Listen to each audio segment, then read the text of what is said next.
сәлеметсіздер ме балалар? Бүгін бізде әдебиеттік оқу сабағы.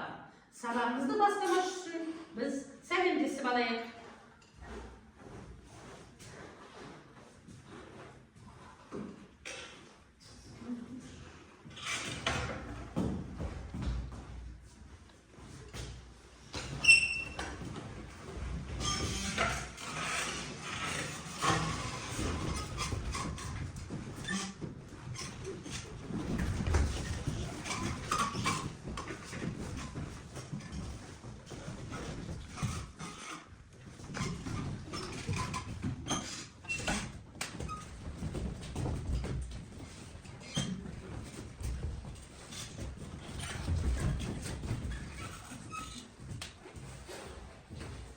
Балалар, осындай көңіл күймен біз сабағымызды бастаймыз. Ал бізде бүгін ерекше сабақ болғандықтан біз сабағымызды мектебіміздегі даналық мектеп ашқан кабинет бар. Сол кабинетте өткіземіз. Қазір барлығымыз сол даналық мектеп кабинетіне саяхатқа барайық. Жүріңдер балалар. Балалар, міне біздің мектебіміздегі ашылған даналық мектеп кабинеті осы. Bunun içinde bize көптеген өсиеттер және де даналыққа байланысты көптеген бізде жақсы дүниелер бар. Сонымен танысатын боласыздар. Ата баланың қорғаны. Отан отбасыдан басталады. Өз үйім өлең төсегім. Інісі бардың тынысы бар, ағасы бардың жағасы бар. Отан қуат, отбас шуақ. Отан қуат, отбас шуақ.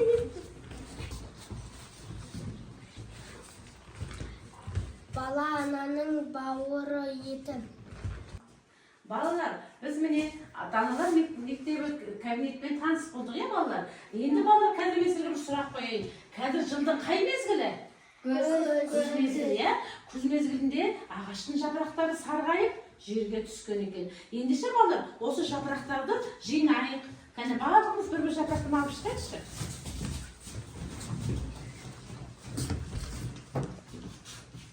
Балалар, енді біз өзіміздің кабинетімізге барып, сабағымызды жалғастырамыз. Даналық мектепке саяхатқа барып келдік. Даналық мектеп ұнады ма сендерге? Ондай болса балалар, қазір біз қолымыздағы жапырақтармен қазір топқа бөлініп аламыз. Жапырақтың артында үлкен адамдарға қатысты сөз бар. Олар бірінші топқа отырады. Кімде кіші балаларға қатысты сөз бар, олар екінші топқа отырады. Сіңілім. Ата.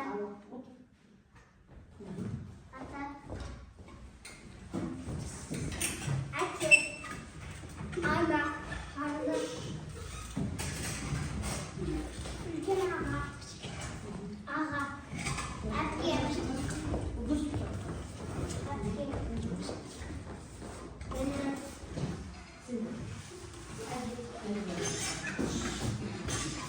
Ал жақсы. Бала, қолымыздағы жапырақты алдымызға қойып қоямыз. Бізге сабақты болуға керек болады. Ағайынды тұрады. Ал енді балалар, біз топқа бөліндік. Балалар, біз жаңа даналық мектеп кабинетіне саяхатқа бардық, Сол жерде сіздер жаңа мақал-мәтелдермен таныстыңдар. Сонда қандай мақал-мәтелдермен таныстыңдар балалар? Ата, отбасы туралы. Отбасы туралы. Тағы да қандай мақал-мәтелдер олар? Отбасыдан басталады. Тағы Інісімен ағасы. інісімен ағасы туралы дейді. Әпкесі туралы дейді. Ата мен әжесі. Жақсы балалар. Ендеше осы мақал-мәтелді барлығын біріктірсек, бізде не шығып тұрады? Не туралы деп ойлайсыздар? Отбасы. Яғни, ендеше біздің бүгінгі тақырыбымыз балалар. Менің отбасым деген тақырып екен, көрдіңдер ме балалар? Менің отбасым. Біздің бүгінгі сабағымыздың мақсаты балалар, өлеңді, оқулықтағы өлеңді оқи отырып, өзіміздің отбасымыздағы әдет-ғұрыппен танысамыз. Және де осы өлеңдерді оқи отырып, біз үлкенді құрметтеу, өзара сыйластық, достық, қарым-қатынасты қалыптастырамыз. Ал енді балалар, біз сабағымызды ал енді балалар, оқулықты ашайық. Оқулықтың 28-ші бетін ашамыз. Оқулықтың 28-ші бетінде балалар, менің отбасым деген тақырып бар, Ендеше, мұнда бізде балалар, өлеңдер берілген, отбасы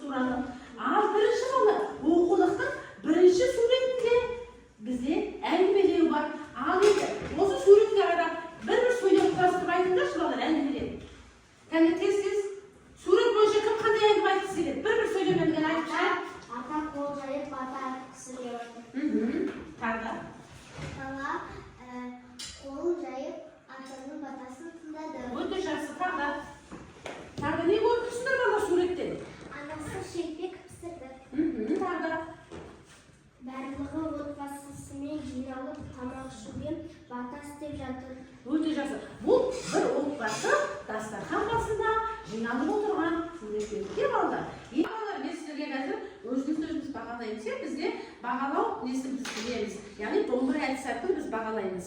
Мына жерде бірден 10-ға дейінгі ұпайлар бар. Сабақтың соңында сіздер өздеріңді бағалайсыңдар, иә? Бағалау не?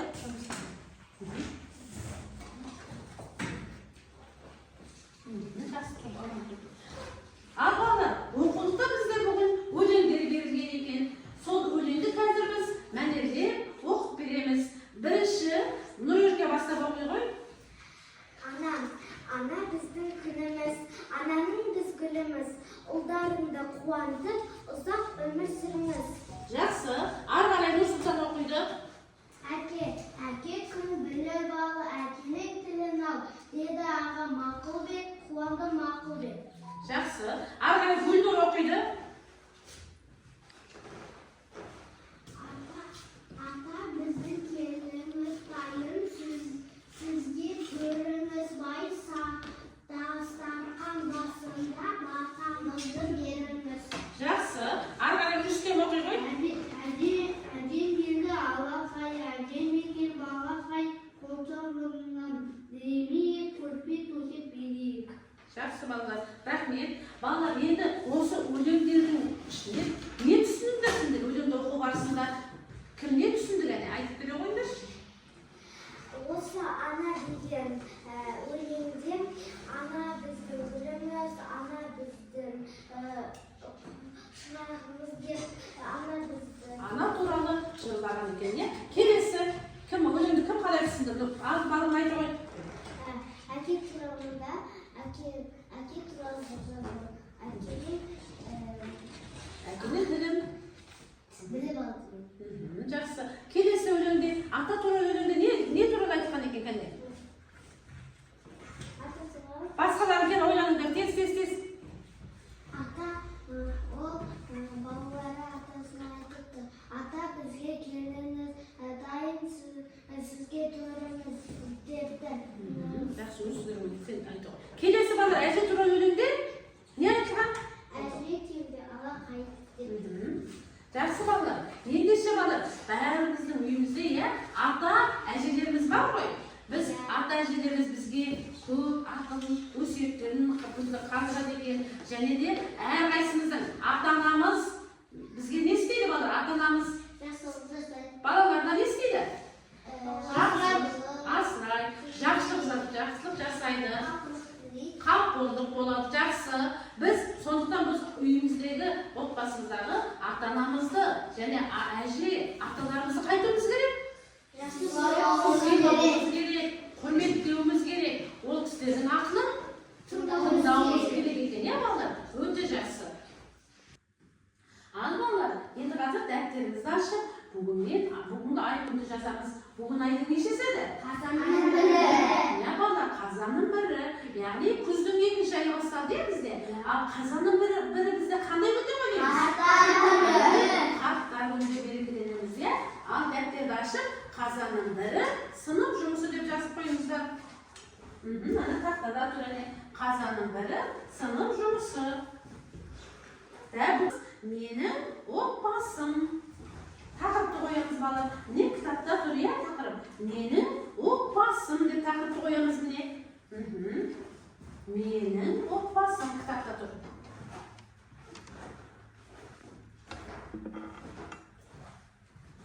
Жазып, тақырыпты жазған болсаңдар, мені тыңдаңдар. Бізде балалар отбасы құндылықтары екіге бөлінеді екен. Яғни отбасы құндылықтар дегеніміз бір рухани құндылық және материалдық құндылық деп екіге бөлінеді екен. Қазір біз оны білу үшін шағын ойын ойнаймыз. Сол құндылықтарды біз дәптерге жазып отырамыз.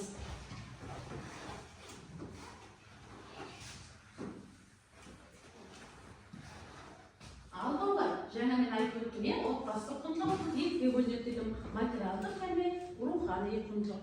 Бірінші бал. Енді біз мынаны сәйкестендіреміз балалар. Кәнекей, келе қойыңдаршы.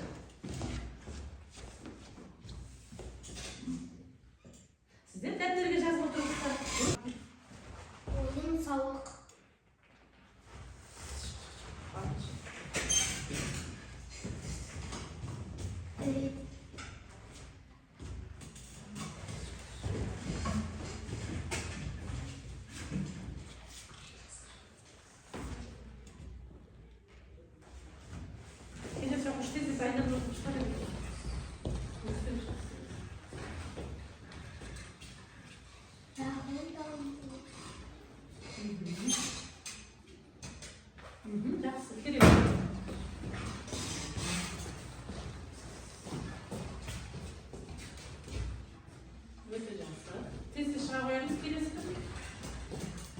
Görüştük.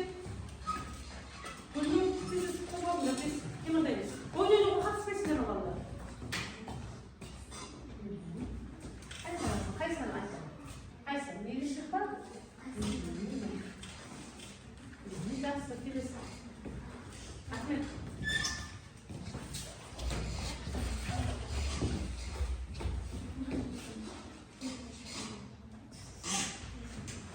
Üstün bir alıp ben karda kim oynar seni? Alayım. Biraz da. Gelirse.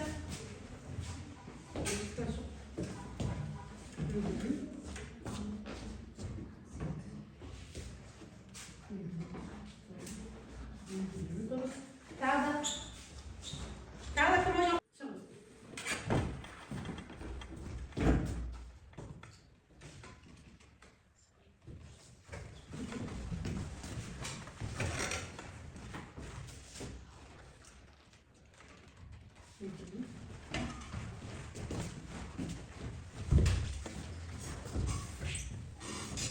Já sei. Tira esse.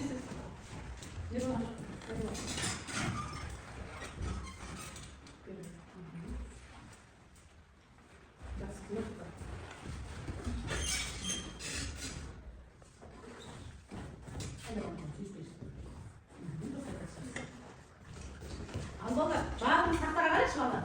Мына жерде біз жүреді, отбасылық құндылықтарды екіге бөлеміз деп айттық, иә? Материалдық құндылық және рухани құндылық деп айттық. Мына жерде балалар бірнеше оқушы қателескен сияқты. қараңыздар, қай жерде қателесті білесіздер?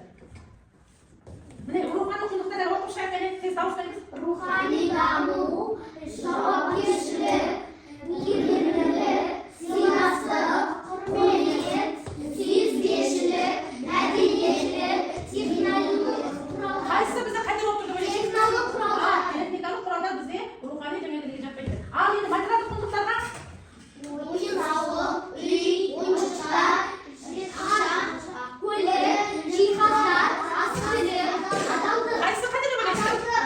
Өте дұрыс айтып жатыр. Адалдық бізде қай бағытқа жатады адалдық? Яғни адалдық бізде сонда рухани.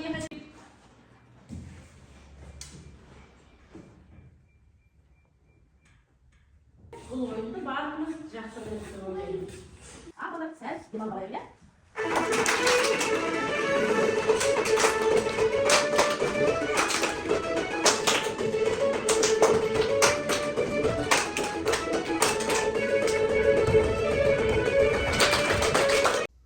Балалар, біз сәл жинап алдық, иә? Енді біздің келесі тапсырмамыз кино арқылы әркім өзінің отбасы туралы шағын және әңгіме жазу тапсырма балалар. Міне бізде кино лента әдісі бар, иә? Осыны біз қазір сабақта қолданамыз. Әр сабақта біз қолданып жүрміз ғой осы әдісті. Енді біз осыған қазір отбасымыз туралы әңгіме жазамыз. Әркім өзінің отбасы туралы шағын және әңгіме жаза ойынды.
адам тұрамыз.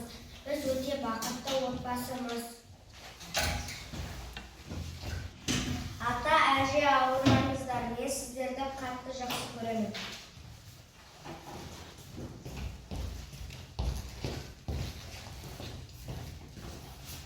Мен папамды жақсы көремін. Мен папама көмектесемін. Мен мамама ыдыс жууға көмектесемін. Мен үй тазалауға көмектесемін. Сіздер ауырмаңыздар. Өте жақсы, тамаша. Біз сегіз адамбыз. Жақсы. Отбасымдағы адамдар сегіз. Мен отбасымды жақсы көрем. Менің әкемнің аты Жаныбек, анамның аты Амангүл. Менің төртеу бауырым бар. Үйдің қыздардан ең үлкені мен.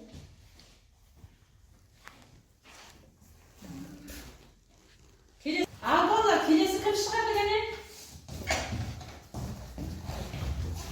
Менің отбасым. Біз тату-тәтті жүреміз.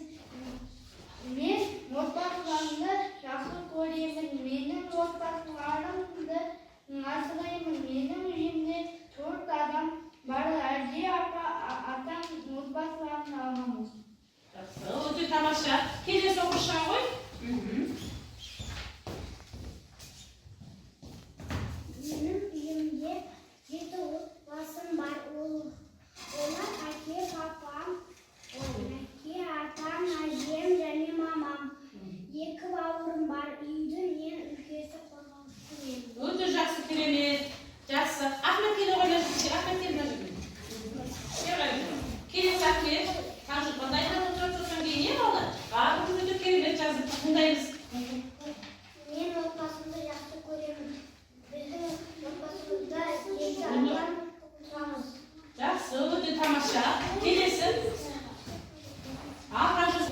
Менің отбасымда 6 адам. Біздің отбасымыз өте тәтті отбасы. Жақсы, өте жақсы. Ал балалар, біз барлығымыз өзіміздің отбасымыз туралы жаздық, иә? Бізде сонда, біз яғни кино ленті әдісі арқылы әркім өзі отбасын сипаттап берді. Отбасына деген өзінің ойын, өзінің жақсы тілектерін жазды. Сендерге көп рахмет балалар. Орнымызға отырайық. Біздің келесі тапсырмамыз топтық жұмыс болады. Топтық жұмыста біз отбасы туралы мақам мәтел ойластырамыз.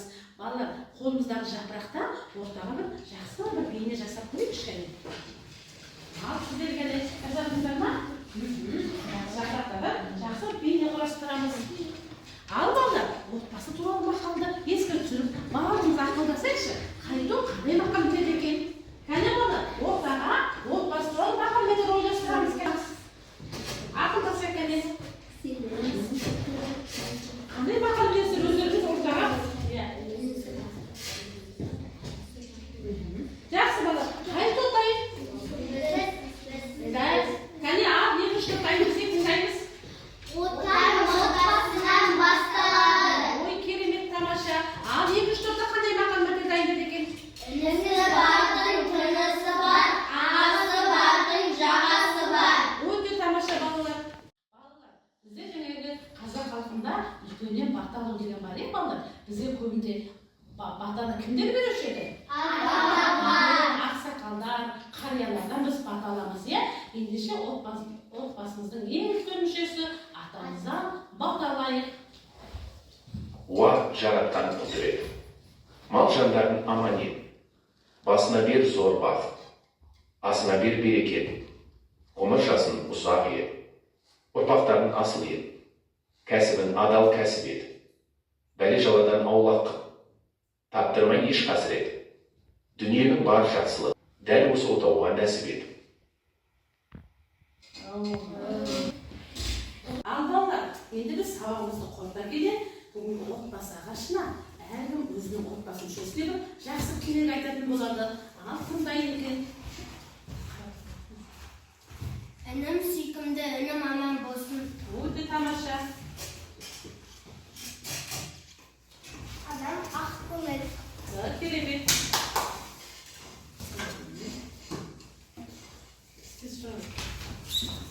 Ағам әдемі.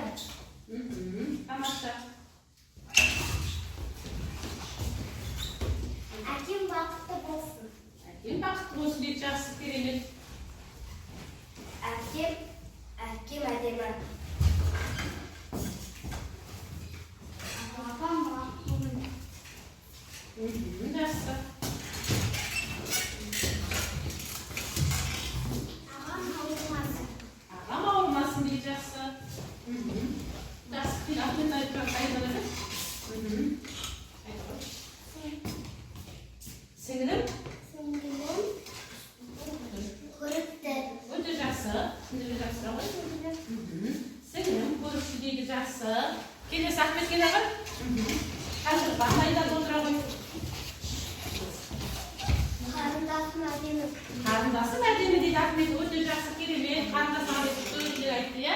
Тәжірибе келе қойшы. Атам ақсырды. Жақсы.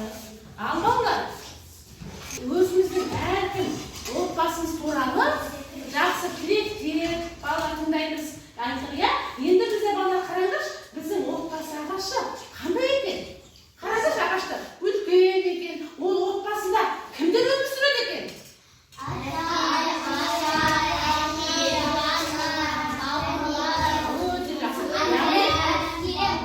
Жақсы. Осы отбасындағы адамдар балалар жапырағын жайған бәйтерек сияқты кеңінен таралған, және де олар бір-бірімен тату, тәтті өмір сүреді екен.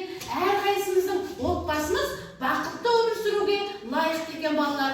Сондықтан бүгінгі біздің тақырыпта бізде отбасы туралы жақсы әңгімелер айтылды балалар. Сондықтан бүгінгі сабақ сендерге ұнады ма? Иә! Сабақ несімен ұнады сендерге? Сабақта не түсіндіңдер?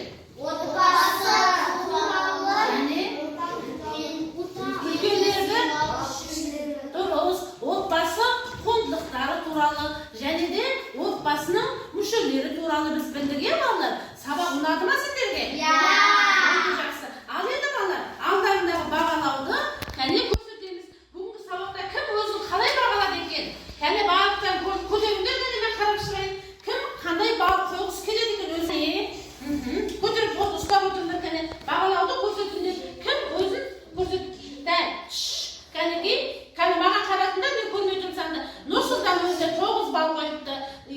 Бекарыс өзіне 9 балл, Динара 7 балл, Ерболдан 9 балл, Үрістем 10 балл, ал мына жерде Гүлнұр 10 балл, Таңшолпан 10 балл, Нұрежан 10 балл, Барғын 10 балл. Екінші топтың балалары барлық өзіне 10 балл қойыпты.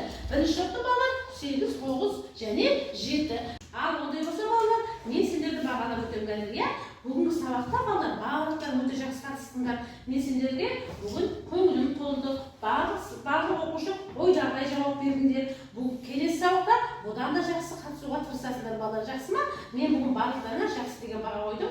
Сіздерге сабаққа белсенді қатысқандар үшін өте көп рахмет айтамын. Балалар, бүгінгі сабағымыз аяқталды. Сау болыңдар.